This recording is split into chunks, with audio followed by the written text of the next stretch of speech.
के हम कुछ सवाल लेने की कोशिश करेंगे। 30 मिनट का वक्त हमने उसके लिए तय कर रखा है। दूसरी बात, ये किसी एक धर्म के बारे में बहस नहीं है, ये बात सबको स्पष्ट होनी चाहिए। किसी धर्म को महान बताने या किसी धर्म को कमतर बताने की ये बहस नहीं है। तो यदि कोई इस उम्मीद से देख रहा है या यहाँ आया है, तो मैं आपको आश्वस्त करना चाहता हूं कि आपको नाउम्मीदी हाथ लगेगी। ये दोनों लोग जो अभी आपको गंभीर दिख रहे हैं, भले लोग हैं, कल शाम को चाय पर मिले थे, बहुत हंसी मजाक भी इनके बीच हुआ था। ये इस बात का प्रमाण है कि इंटरनेट पर जो हल्ला मचा हुआ है उसके मुकाबले ये दोनों लोग बहुत ही अच्छे शांत ढंग से बहस के लिए राजी हो गए हैं। ट्विटर की बातें ट्विटर तक सीमित, और अब इस बहस की शुरुआत मैं इन विद्वानों का, हालांकि इनको परिचय की जरूरत नहीं, पर हो सकता है, नेवर अज्यूम, विज्ञान भी यही कहता है। मुफ्ती शमाइल नदवी साहब इस्लामिक विद्वान, शिक्षाविद हैं, कोलकाता के वाहियान फाउंडेशन के संस्थापक हैं, लखनऊ की प्रतिष्ठित दारुल उलूम नदवतुल उलमा से ग्रेजुएशन किया है, सोशल मीडिया और सार्वजनिक मंचों पर अध्यापन और बौद्धिक कामों में सक्रिय हैं, और इस समय इंटरनेशनल इस्लामिक यूनिवर्सिटी मलेशिया से पीएचडी कर रहे हैं। हमारे साथ जावेद अख्तर साहब हैं। जावेद अख्तर साहब कवि हैं, शायर हैं, गद्य भी लिखते हैं, फिल्मों के लिए संवाद लिखे हैं, गीत लिखे हैं। इससे इतर ये वैज्ञानिक सोच को लेकर या अपने डिक्लेयर्ड एथिज्म को लेकर भी मुखर रहते हैं और अपने तहीं रैशनैलिटी की बात करते हैं। देवियों और सज्जनों, डज गॉड एग्जिस्ट? इस सवाल का जवाब सब अपने अपने तहीं खोजने की कोशिश कर रहे हैं। कोई इसको गॉड डैम पार्टिकल की खोज बताता है, कोई गॉड पार्टिकल की खोज बताता है, कोई हिग्स बोसान की खोज बताता है, कोई ये सवाल जवाब तलाशने की कोशिश करता है कि मास एग्जिस्टेंस में आखिर आया कैसे, हुआ क्या था, सृष्टि के पहले, समय के पहले क्या था, और कोई ये कहता है कि ये सारी खोजें जिस मस्तिष्क में हो रही हैं प्रकृति के क्रम में, वो कैसे विकसित हुआ। मैं उम्मीद करता हूं कि हम आज इन बुनियादी सवालों के कुछ जवाब हासिल करने में कामयाब हूं। मैं सबसे पहले मंच पर आमंत्रित कर रहा हूं मुफ्ती शमाइल नदवी साहब को। आइए सर जी।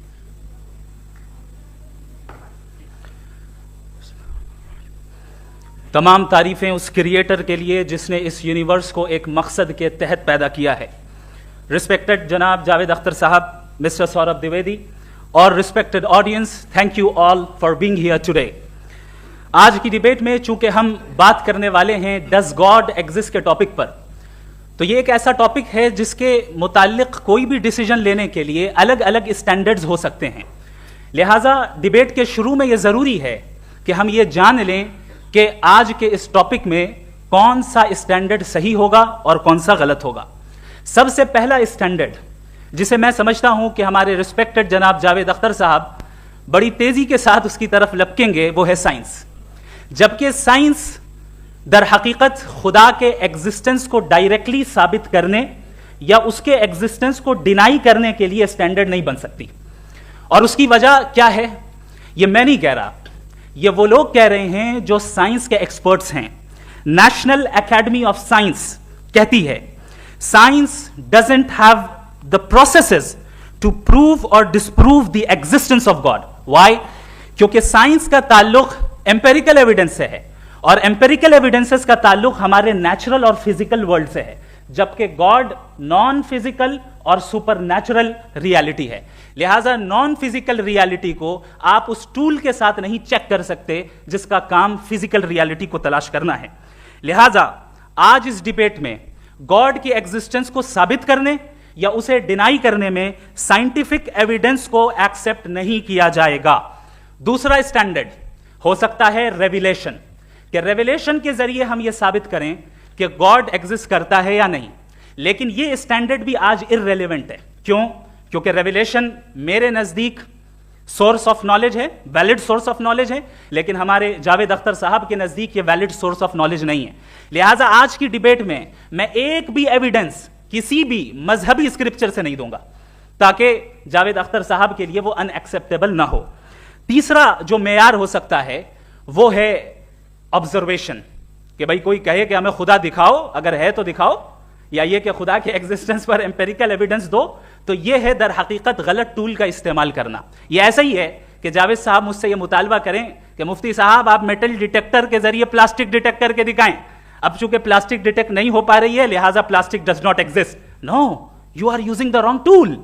इस टूल से प्लास्टिक को डिटेक्ट नहीं किया जाता। लिहाजा मैं समझता हूं कि गॉड के एग्जिस्टेंस पर एम्पेरिकल एविडेंस का मुतालबा करना एक बचकाना मुतालबा है, और हमारे रिस्पेक्टेड जनाब जावेद अख्तर साहब इस स्टेज से अब बहुत आगे निकल चुके हैं। अब बचता है एक ही स्टैंडर्ड, और वो स्टैंडर्ड है अक्ल, लॉजिक, रीजनिंग। और यही वो स्टैंडर्ड है जिसके तहत गॉड की एग्जिस्टेंस को साबित किया जाएगा या गॉड की एग्जिस्टेंस को डिनाई किया जाएगा। लेकिन चूंकि ये बहुत इंपॉर्टेंट और सेंसिटिव टॉपिक है, इसलिए लॉजिकल आर्ग्यूमेंट भी ऐसा होना चाहिए जो डेफिनेटिव हो, इनडेफिनेटिव ना हो, जो 2 और 2 4 की तरह बिल्कुल वाजे हो, जिसे लॉजिकली रिजेक्ट करना पॉसिबल नहीं हो। फॉर एग्जाम्पल हम कहें हमारे रिस्पेक्टेड मिस्टर सौरभ साहब, ये एक इंसान है और तमाम इंसान कॉन्शियस बीइंग है, लिहाजा नतीजा क्या निकला, हमारे सौरभ साहब भी कॉन्शियस बीइंग है। क्या ये इनडेफिनेट आर्ग्यूमेंट है या डेफिनेट आर्ग्यूमेंट है? ये डेफिनेट आर्ग्यूमेंट है। ये 2 और 2 की तरह वाजे है, इसमें किसी तरह जो है लॉजिकली इसको रिजेक्ट नहीं किया जा सकता। तो अगर आज हमारे जावेद अख्तर साहब ऐसी कोई अकली दलील और लॉजिकल एविडेंस दें खुदा के ना होने पर जो डेफिनेट भी हो, तो मैं ये ऐलान करता हूं कि यकीनन मैं उस एविडेंस को कबूल करूंगा और उस पर गौर करूंगा। लेकिन साथ में यह भी ऐलान कर देता हूं प्रेडिक्शन के तौर पर कि ऐसा कोई डेफिनेट आर्ग्यूमेंट कोई नहीं पेश कर सकता। दलील हम देंगे और डेफिनेटिव दलील देंगे, लॉजिकल दलील देंगे, ऐसी दलील देंगे जो एंटायर एथिस्टिक वर्ल्ड उसे रेफ्यूट नहीं कर सकती। चलें अब हम एक एग्जाम्पल सोचते हैं, एक सिनेरियो, सिंपल सिनेरियो, तमाम ऑडियंस से गुजारिश है, हम और आप एक आइसोलेटेड आइलैंड पर हैं, ऐसा आइलैंड जहां पे हमसे पहले कोई कभी नहीं गया। चलते चलते आपके सामने अचानक आपने देखा एक पिंक कलर की बॉल पड़ी हुई है। सबसे पहला सवाल आपके जहन में क्या आएगा कि ये बॉल यहां क्यों आई, कैसे आई, ये पिंक कलर की ही क्यों है, कोई और कलर भी हो सकता था, ये इसी शेप में क्यों है, कोई और शेप भी हो सकता था। नेचुरली आप इस तरफ पहुंचेंगे कि कोई ना कोई है जिसने इन स्पेसिफिक प्रॉपर्टीज के साथ इस बॉल को बनाया है और यहां पे रखा है। चूंकि आप जानते हैं कि ये जो बॉल है इसका एग्जिस्ट करना जरूरी नहीं है, ये एग्जिस्ट कर भी सकती थी, नहीं भी कर सकती थी, और एग्जिस्ट करना ही था तो किसी और फॉर्म में करती, किसी और कलर में करती। अब आप इस बॉल को एक्सपैंड करते चले जाएं, एक्सपैंड करते चले जाएं, एक्सपैंड करते चले जाएं, यहां तक कि ये बॉल यूनिवर्स के साइज की हो जाए। बताइए कि क्या साइज के बढ़ जाने से सवाल बदल जाएगा? हरगिज नहीं बदलेगा। अभी भी सवाल रहेगा, ये यूनिवर्स कहां से आया, इन स्पेसिफिक प्रॉपर्टीज के साथ कहां से आया, क्यों आया, किसने बनाया, यह सवाल उस वक्त भी वैलिड रहेगा। लेकिन यह सवाल अगर हम जनाब जावेद अख्तर साहब से करें तो चूंकि इनका वर्ल्ड व्यू एथिस्टिक है, और सिर्फ इनका नहीं, मतलब जितने भी एथिस्ट हैं और एथिस्टिक वर्ल्ड व्यू को रखने वाले से अगर आप ये सवाल करें कि ये यूनिवर्स कहां से आया, तो इनका जवाब या तो आर्ग्यूमेंट फ्रॉम इग्नोरेंस होगा या डॉगमेटिक होगा। या तो ये कहेंगे कि मुझे नहीं पता कि ये कहां से आया, लिहाजा गॉड डज नॉट एग्जिस्ट, ये आर्ग्यूमेंट फ्रॉम इग्नोरेंस है, या ये कहेंगे कि ये यूनिवर्स खुद ब खुद बन गया। इसका मतलब यह है कि उस बॉल को भी खुद ब खुद बन जाना चाहिए, लेकिन बॉल के ताल्लुक से ये एक्सप्लेनेशन एक्सेप्ट नहीं की जाएगी कि खुद ब खुद बन गई, लेकिन यूनिवर्स के ताल्लुक से कर दिया जाएगा। इसे हम दूसरे अल्फाज में डॉगमा भी कह सकते हैं। दूसरी चीज, हमारे जावेद अख्तर साहब जरूर गॉड ऑफ गैप्स की मिसाल भी जरूर देंगे, और मिसाल देंगे कि पहले जमाने में बिजलियां कड़कती थी तो लोगों ने किसी एक खुदा की तरफ, और बारिश होती थी तो दूसरे खुदा की तरफ मंसूब कर दिया, उनके पास दलील नहीं थी। यह हमारा वर्ल्ड व्यू है ही नहीं, यह हमारा वर्ल्ड व्यू है ही नहीं, क्योंकि नेचुरल फिनोमेना के प्रोसेस की इंटरप्रिटेशन को जान लेने से यह कहां से साबित हो गया कि गॉड एग्जिस्ट नहीं करता है। इस पर मैं इंशाल्लाह अभी आगे बात करूंगा। आप हजरात ये भी देखेंगे, और मैं ये एक्सपेक्ट करता हूं कि हमारे रिस्पेक्टेड जनाब जावेद अख्तर साहब जरूर इमोशनल आर्ग्यूमेंट्स भी देंगे, जो कि एक लॉजिकल फेलेसी है जब बात आती है ट्रुथ को डिसाइड करने में। क्यों? मिसाल के तौर पर वो कहेंगे कि अगर गॉड है तो ईविल क्यों एग्जिस्ट करता है, जबकि मैं कहता हूं ईविल का एग्जिस्ट करना गॉड के एग्जिस्ट करने की दलील है, उसके खिलाफ नहीं है। चूंकि अगर गॉड है तो हम सब उसके सामने अकाउंटेबल हैं, और अगर हम अकाउंटेबल हैं तो अकाउंटेबिलिटी के लिए ईविल का मौजूद होना जरूरी है, उसके बगैर हम अकाउंटेबल नहीं हो सकते। और अगर हम अकाउंटेबल नहीं हैं तो हम जनाब जावेद अख्तर साहब से पूछेंगे कि आप बताएं कि फिर सफरिंग इस दुनिया में क्यों है? अगर खुदा नहीं है तो सफरिंग क्यों है? और उन लोगों के जज्बे का क्या जिनके अंदर सफरिंग के बाद इंतकाम लेने का जज्बा पाया जाता है और वो इस दुनिया से ऐसे ही चले गए, क्या उनकी सारी तकलीफें बेकार चली जाएंगी? अब आ जाएं उसी एग्जाम्पल की तरफ कि बॉल, मुझसे अगर कोई पूछे इस बॉल को किसने बनाया और या इस एक्सपेंडेड बॉल को किसने बनाया, मैं कहूंगा कि चूंकि ये यूनिवर्स और इस यूनिवर्स की तमाम चीजें कॉन्टिंजेंट हैं, कॉन्टिंजेंट होने का मतलब ये होता है कि जो अपने एग्जिस्टेंस पे किसी के ऊपर डिपेंड करती हो, तो जाहिर है ये यूनिवर्स कॉन्टिंजेंट है। और अगर कोई चीज कॉन्टिंजेंट नहीं है तो मैं रिक्वेस्ट करूंगा कि मुझे दिखा दें कि कौन सी चीज यूनिवर्स में कॉन्टिंजेंट नहीं है, हम भी जरा गौर कर लें और हम भी देख लें। और जब कॉन्टिंजेंट चीजें मौजूद हैं तो फिलोसोफर्स की इस्तिलाह के मुताबिक, हम उस टर्मिनोलॉजी के मुताबिक हम उस जगह तक पहुंचते हैं और उस हस्ती तक पहुंचते हैं जिसे नेसेसरी बीइंग कहा जाता है, कि ये वो नेसेसरी बीइंग है जिसका मौजूद ना होना नामुमकिन हो। क्योंकि अगर ये मौजूद ना हो तो सारी चीजें एग्जिस्टेंस में आएंगी ही नहीं, और ये सारी कॉन्टिंजेंट चीजें उसी के ऊपर डिपेंड करती हैं। अब अगर आप ये सवाल करते हैं कि फिर उस हस्ती को किसने बनाया, फिर उसका कॉज क्या है, फिर उसका कॉज क्या है, फिर उसका कॉज क्या है, और एंडलेसली चले जाएं, इसे हम कहते हैं इन्फिनिट रीग्रेस ऑफ कॉजेज, जो कि लॉजिकल फेलेसी है।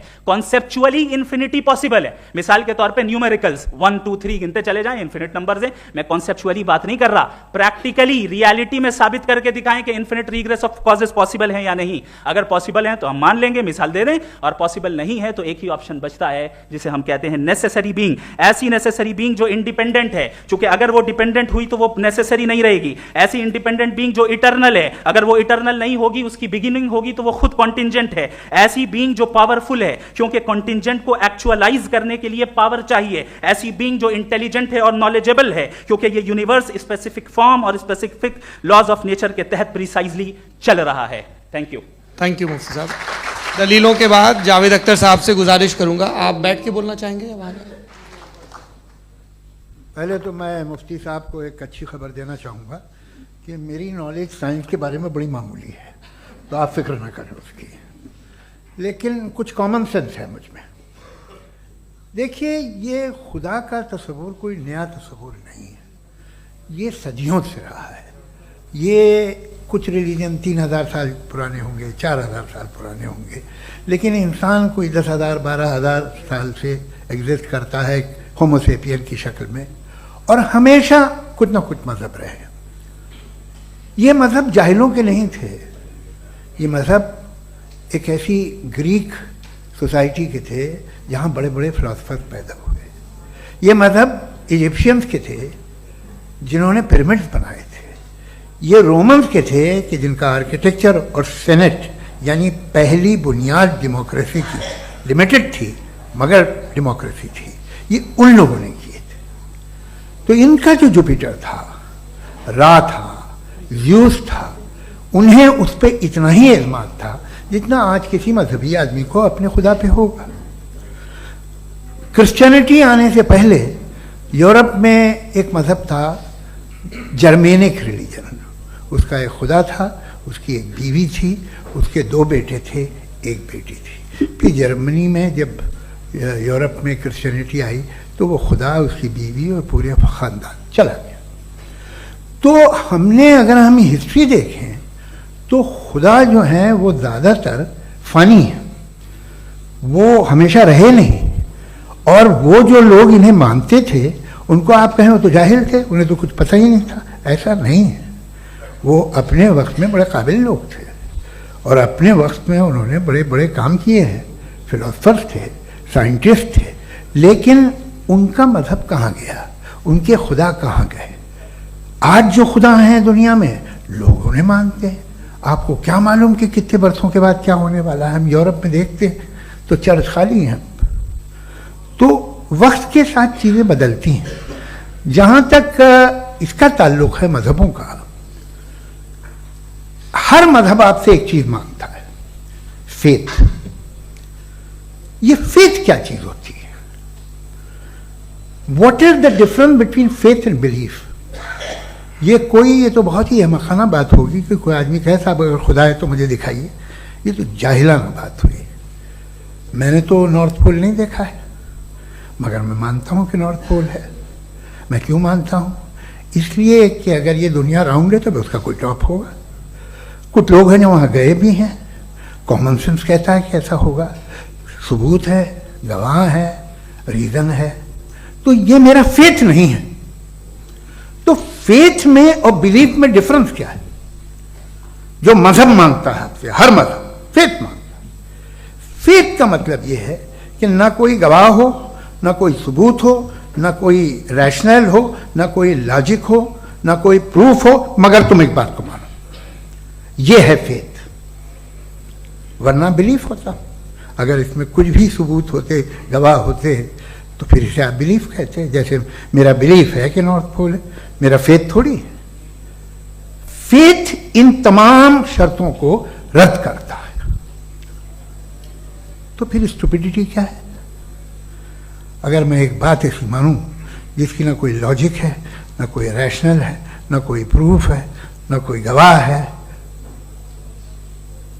ना कोई सबूत है, और मैं उसे मानूं, तो ये स्टुपिडिटी हुई।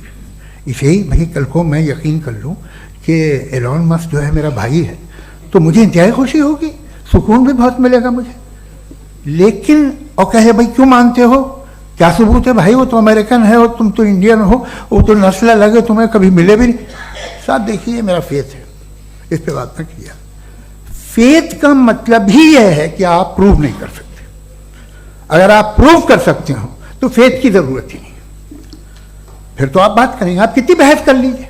अल्टीमेटली दुनिया का हर मजहब फेथ पे टिका है, और फेथ का मतलब है एक ऐसा यकीन जिसका कोई सबूत, कोई गवाह, कोई रैशनल नहीं। अब आप ये कहें, क्या आप ये क्यों कह रहे हैं कि साहब ये कायनात किसने बनाई? कमाल ये है कि आपने बताया कि एक आइलैंड पे गए और एक बॉल देखी। आपने ये नहीं कहा कि आइलैंड किसने बनाया, आपको सिर्फ बॉल पे हैरत हुई। अब हम एक एग्जाम्पल सोचते हैं, हम और आप एक आइसोलेटेड आइलैंड पर हैं, ऐसा आइलैंड जहां पे हमसे पहले कोई कभी नहीं गया। चलते चलते आपके सामने अचानक आपने देखा एक पिंक कलर की बॉल पड़ी हुई है। आपने बताया कि एक आइलैंड पे गए और एक बॉल देखी। आपने ये नहीं कहा कि आइलैंड किसने बनाया, आपको सिर्फ बॉल पे हैरत हुई। हमने आइलैंड पे हमने हैरत नहीं की, होते हैं आइलैंड। इसी तरह ये आइलैंड है, सितारे, ये गैलेक्सीज, ये सब आइलैंड हैं, खला में। हम उन्हें टेकन फॉर ग्रांटेड लेते हैं, हम पूछते नहीं किसने बनाए। आपने जजीरे के बारे में नहीं पूछा है। मेरी पैदाइश कैसे हुई? क्या मैं प्लान पैदा हुआ था? I was plan to be born, या एक लकी स्पर्म था जो किसी एक से चिपक गया? मेरी पैदाइश रैंडम। और इंसाफ जिसे आप कहते हैं, इंसाफ का तो नेचर से कोई वास्ता ही नहीं है। जो आप कहते हैं कि एक दिन इंसाफ मिलेगा, इंसाफ is a human concept, nature में कोई इंसाफ नहीं। अगर शेर हिरन को खा जाता है तो उसे कोई सजा नहीं मिलती। अगर एक आंधी आती है और हरे भरे पेड़ों को उखाड़ के फेंक देती है तो आंधियों की जेल नहीं होती है। नेचर में इंसाफ नहीं है, इसलिए मुझे नेचर को इंसाफ की जरूरत भी नहीं। नेचर तमाम एक है। अब हम कहें कि साहब ये देखिए जो मैंने खाना खाया था, ये मेरी आंख तो नहीं यूं कर दिया उसे, तो इसे सजा मिलनी नहीं, वो सिस्टम है, ऐसे ही चल रहा है। नेचर बगैर इंसाफ के है। इंसाफ इज अ ह्यूमन कॉन्सेप्ट। तो जो आपसे कहता है कि मैं तुम्हें इंसाफ दूंगा, वो इंसानी जहन की पैदावार है। ये नेचुरल है ही नहीं, ये आसमानी है ही नहीं। नेचर का तसव्वुर, इंसाफ का तसव्वुर। भाई आप साथ मिलते हैं, अब आप लेफ्ट हैंड ड्राइव करते हैं, ये क्या है? तमाम सच, तमाम नेकी, तमाम शराफत लेफ्ट हैंड ड्राइव है। वरना क्या होगा, या तो आप क्रॉस कर देंगे, आपका एक्सीडेंट हो जाएगा, या आप किसी को मार देंगे, या ट्रैफिक जैम हो जाएगा। झूठ, बेईमानी, रिश्वतखोरी, ये तमाम जो है driving on the wrong side, इसके ऊपर कुछ नहीं। ये तो हमने बनाया, जैसे हमने लेफ्ट हैंड ड्राइव बनाई है। ये कॉन्सेप्ट ऑफ इंसाफ जो है ये हमारा है, इसका नेचर से कोई वास्ता नहीं। शेर खा जाता है हिरन को, उसे जेल होती है क्या? कुछ भी नहीं, है ही नहीं। तो ये जो दुनिया के रिलीजन प्रॉमिस करते हैं आपसे इंसाफ, इसी से मालूम होता है कि मैन मेड है। ये तसव्वुर कहीं और का है ही नहीं। जो नेचर है, कुछ लोग कहते हैं नेचर ही खुदा है, तो नेचर में तो इंसाफ नहीं कहीं। और आप वादा कर रहे हैं कि तुम्हें मरने के बाद इंसाफ मिलेगा। मुझे अगर मिलेगा तो मैं बहुत खुश हूँगा, लेकिन मैं यकीन नहीं कर पाता हूँ, इसलिए कि मैं फेथ नहीं पैदा कर सकता।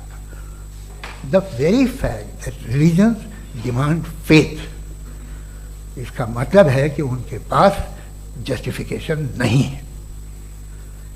अच्छा साहब, फिर रिलीजन अगर मॉडरेशन में है, कोई सा भी नहीं, वो आप में कुछ खूबियाँ भी पैदा करता होगा, देखिए उससे ये फ़ायदा है वो फ़ायदा है। अल्कोहल जो है वो ज़्यादातर दवाओं में यूज़ होती है, और एक सर्वे किया गया था अमेरिका में कि लॉन्जेटिविटी किन लोगों की है, तो एक तरफ वो लोग थे जो शराब पीते ही नहीं थे, और एक तरफ वो थे जो एक बोतल शराब रोज़ पीते थे। सबसे ज़्यादा लंबी उम्र उनकी है जो 2 पैग नाप के शराब पीते हैं और खाना खाते हैं। मगर हम शराब को बुरा समझते हैं, मैं भी बुरा समझता हूँ। क्यों? ऐसा होता नहीं। कुछ चीज़ों में आदत होती है कि वो बढ़ती है। आज तक में एक आदमी दूध पीता है, आप 10 साल बाद भी मिलेंगे तो एक ही गिलास पीता होगा, ऐसा नहीं होता सुबह से दूध पीता रहता है। मिल्कोहलिक मैंने नहीं देखे, अल्कोहलिक होते हैं। ये टेंडेंसी है मजहब की कि वो बढ़ता है, जैसे कैंसर बढ़ता है, जैसे शराब बढ़ती है। कुछ लोग होंगे जो उसे सही तरह से यूज़ करते हैं, मुझे यकीन है कि हमारे मुफ्ती साहब भी उनमें से एक, इनसे बहुत खुशी हुई मुझे इनसे मिलकर। लेकिन कितने लोग हैं कि आज आप देखते हैं दुनिया में जो तबाहियाँ हैं, इनमें कितना हाथ है उन लोगों का जो बिलीवर कहते था मजहब ये नहीं कहता, ना कहता होगा, मगर जब ये मजहब पीते हैं तो ऐसे बिहेव करते हैं। थोड़ा सा अगर हो तो शायद बहुत अच्छी बात, लेकिन शराब थोड़ी सी नहीं रहती, उसमें टेंडेंसी है। पहले थोड़ा सा अगर 2-3 कैंसर के सेल हो ना बॉडी में तो आदमी इससे में रहेगा, लेकिन वो 2-3 सेल नहीं रहते, वो मल्टीप्लाई होते हैं। जावेद साहब टाइम पूरा हो गया। टाइम हो गया, तो बस बात खत्म हो गई। अच्छा, मुझे कुछ और कहने को था भी नहीं। जी, मैं पहले जवाबी दौर के लिए इनवाइट कर रहा हूं मुफ्ती साहब को। Your rebuttal round 1, you have 7 minutes. Thank you very much Javed साहब, आपकी बात को सुनकर बड़े महजूज हुए हम लोग। महजूज, do you understand? We enjoyed. Okay, तो सबसे पहले हमारे रिस्पेक्टेड जावेद साहब ने हवाला दिया कि खुदा फानी है। क्रिश्चियनिटी आने से पहले यूरोप में एक मजहब था, जर्मेनिक रिलीजन। उसका एक खुदा था, उसकी एक बीवी थी, उसके 2 बेटे थे, एक बेटी थी। फिर जर्मनी में जब यूरोप में क्रिश्चियनिटी आई तो वो खुदा, उसकी बीवी और पूरे ख़ानदान चला गया। तो हमने अगर हम हिस्ट्री देखें तो खुदा जो है वो ज़्यादातर फ़नी है। हमारे रिस्पेक्टेड जावेद साहब ने हवाला दिया कि खुदा फानी है। कितने मजहब आगे चले गए, किसी ने जुपिटर को खुदा माना, किसी ने किसी को माना। मैं कहता हूं जिसने कॉन्टिंजेंट चीज को खुदा माना, गलत माना, वो खुदा ही नहीं, वो खुदा ही नहीं है। हम तो नेसेसरी बीइंग को साबित करने बैठे हैं, वो नेसेसरी कॉज जो इटरनल है, जो अबदी भी है और अजली भी है। हम किसी और को साबित करने नहीं बैठे। दूसरी चीज उन्होंने कहा कि फेथ एंड बिलीफ, ये एक ऐसी डेफिनेशन है फेथ की जो इन्होंने पहली मर्तबा पेश की है, या माफ कीजिएगा इन्होंने पहली मर्तबा पेश नहीं की है, रिचर्ड डॉकिंस ने पहली मर्तबा पेश की है। मुझे मालूम है ये सोर्स कहां से है। एपिस्टेमोलॉजिकली फेथ और बिलीफ का फर्क आप इस तरह नहीं कर सकते सर। फेथ सही भी होता है, गलत भी होता है, बिलीफ सही भी होता है, गलत भी होता है। जो लॉजिक, रीजन और एविडेंस से बैक्ड होगा वो फेथ सही होगा। और आप जिस फेथ की बात कर रहे हैं कि इलॉजिकल है और उसके पीछे नहीं है, तो we are on the same page. हम नहीं मानते उस फेथ को, जो फेथ ऐसा हो जिसके पीछे कोई लॉजिक ना हो, एविडेंस ना हो, हम नहीं मानते। हम तो उस फेथ के कायल हैं जिसके पीछे लॉजिक हो और एविडेंस हो। तो बिलीफ सही भी होता है, गलत भी होता है, फेथ भी सही होता है और गलत भी होता है। तो आज फेथ और बिलीफ के डिफरेंस पे बात नहीं हो रही। आज आप चाहे फेथ एक्सेप्ट कर लें या बिलीफ एक्सेप्ट कर लें, आज ये बात होगी कि ट्रूथ क्या है, चाहे ट्रू बिलीफ सही है या ट्रू फेथ सही है, और फॉल्स फेथ क्या है और फॉल्स बिलीफ क्या है, बात इस पे हो रही। दूसरी चीज इन्होंने पूछा स्टुपिडिटी फिर क्या है। अगर फेथ रिलीजन स्टुपिडिटी नहीं है तो और क्या है? चूंकि फेथ का मुतालबा करते हैं तो स्टुपिडिटी क्या है? मैं कहता हूं स्टुपिडिटी एथिज्म है। उसकी वजह यह है कि आप एक सड़क पे जा रहे हो और आप किसी गार्डन में जाएं और देखें वहां लिखा है फूलों के साथ I love Javed Akhtar, and I really do, I love you sir. तो जब आप वहां पर पहुंचे तो वहां पहुंचकर अब ये बताएं, क्या आप ये कहेंगे वाह व्हाट अ नेचुरल सिलेक्शन? ये क्या नेचुरल सिलेक्शन है? नहीं, ये प्रिसाइजली डिजाइंड है, इसके पीछे डिजाइनर है। लिहाजा अगर कोई एक ऐसी कॉमन सेंस की बात को कबूल नहीं कर रहा है कि यूनिवर्स जो इतने प्रिसाइजली काम कर रहा है, हम कह दें कि खुद ब खुद बन गई, मैं समझता हूं इससे बड़ी स्टुपिडिटी और कुछ नहीं है। ये इर्रेशनल चीज है। फिर हमारे सर ने कहा कि आपने बॉल पे फोकस किया, आइलैंड पे फोकस नहीं किया। अरे आइलैंड को किसने बनाया यही समझाने के लिए तो बॉल की मिसाल दे रहा हूं। कमाल यह है कि आपने बताया कि एक आइलैंड पे गए और एक बॉल देखी। आपने ये नहीं कहा कि आइलैंड किसने बनाया, आपको सिर्फ बॉल पे हैरत हुई। फिर हमारे सर ने कहा कि आपने बॉल पे फोकस किया, आइलैंड पे फोकस नहीं किया। अरे आइलैंड को किसने बनाया यही समझाने के लिए तो बॉल की मिसाल दे रहा हूं। और बॉल भी कॉन्टिंजेंट है, आइलैंड भी कॉन्टिंजेंट है, दोनों नेसेसरी बीइंग का मुतालबा करते हैं। आगे इन्होंने कहा कि नेचर में कोई इंसाफ नहीं है, हम डिसाइड करते हैं कि मोरालिटी क्या होती है, इंसाफ क्या होता है, हम डिसाइड करते हैं। जैसे ड्राइविंग सीट में ट्रैफिक वाला, ये तो किसी खुदा ने नहीं कहा, ये है, इसे कहते हैं फॉल्स इक्विवेलेंस, ये एक लॉजिकल फेलेसी है। आपने जो है मिसाल दी ड्राइविंग की और ट्रैफिक की, ये सब्जेक्टिव मोरालिटी है। आप सब्जेक्टिव मोरालिटी को मिसाल बनाकर ऑब्जेक्टिव मोरालिटी के ऊपर नहीं थोप सकते। इंसाफ की ऑब्जेक्टिव मोरालिटी। अगर आप ये कहते हैं कि नेचर में इंसाफ नहीं है, तो इंसाफ का न होना ये नेचुरल हुआ, तो फिर नेचर को नेचर रहने दे, क्यों हम इतना स्ट्राइव कर रहे हैं दुनिया में इंसाफ लाने के लिए? ये तो इलॉजिकल बात है, इरैशनल बात है। इसलिए बहुत सी चीजें ऐसी हैं जो ऑब्जेक्टिवली जो है इविल या गुड हैं, और बहुत सी चीजें ऐसी हैं जो सब्जेक्टिवली हैं। सब्जेक्टिवली जो मोरल होता है या इमोरल होता है, उसको हम सोशल कंसेंसस से या पर्सनल प्रेफरेंस से डिसाइड करते हैं। लेकिन जो ऑब्जेक्टिव मोरालिटी है, जिसमें इंसाफ आया, जो इन्होंने बार बार रिपीट किया, ये ऑब्जेक्टिव है, सब्जेक्टिव नहीं है। अगर आप कहते हैं ये सब्जेक्टिव है, तो मेरा सवाल आपसे ये है, क्या सोशल कंसेंसस के जरिए अगर जुल्म को सही करार दे दिया जाएगा तो आप जुल्म को जस्टिफाई करेंगे? दूसरी चीज इन्होंने यह कहा कि 2 पैक शराब पी लें तो वो उतने पे नहीं रहता, बढ़ जाता है। यही मामला मजहब के साथ है, 2 पैक आप पी लें बढ़ेगा। तो ये एक ऐसी मिसाल है, इसको कहीं भी फिट कर लें कि आप एथिज्म पे जब फिट करें, जब आप 2 पैक एथिज्म का लेंगे ना, तो वो बढ़ बढ़ के नॉर्थ कोरिया बनेगा। Thank you.